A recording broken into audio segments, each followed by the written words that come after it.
Alright, wrap up time for Blistering Rage in Modern. The deck is still super sweet. I mean, we had a ton of turn 3 kills. The matches, I'm really glad the matches went the way they did. While we didn't run into like a super removal heavy deck, it did show the good and the bad of the Blistering Rage deck. The good is the deck is built in such a way where you can kill, if you're not disrupted, you can kill your opponent on turn 3 pretty consistently and on turn 2 with a nut draw. And we did a lot of turn 3 killing. Of course, we did have a couple good matchups, like Mono Green, Stompy. They are not set up to deal with what we're doing. It's just, they don't have the disruption. Affinity does to some extent. And the Storm deck did. They had Lightning Bolts.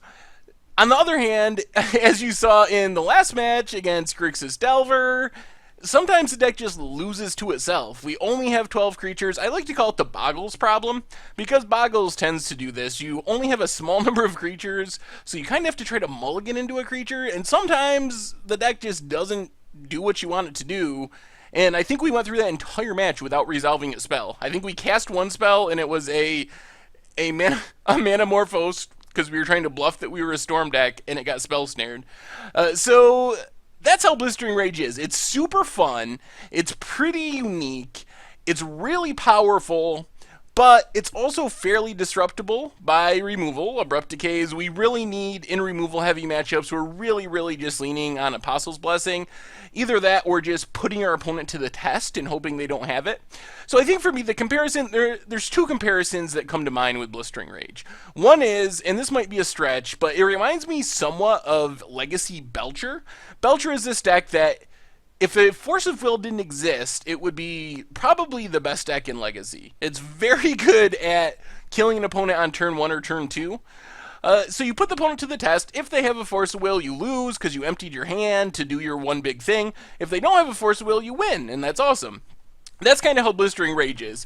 Except in Modern, instead of putting our opponent to the Force of Will test, we're putting our opponent to the Lightning Bolt / Path to Exile / Abrupt Decay test, so they're a little more likely to pass the test because there's a lot more cards to interact.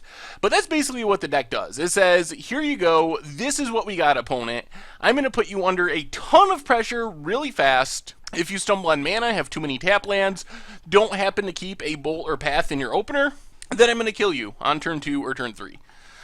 So there's a similarity there to Belcher. The other thing it reminds me of is Infect to some extent.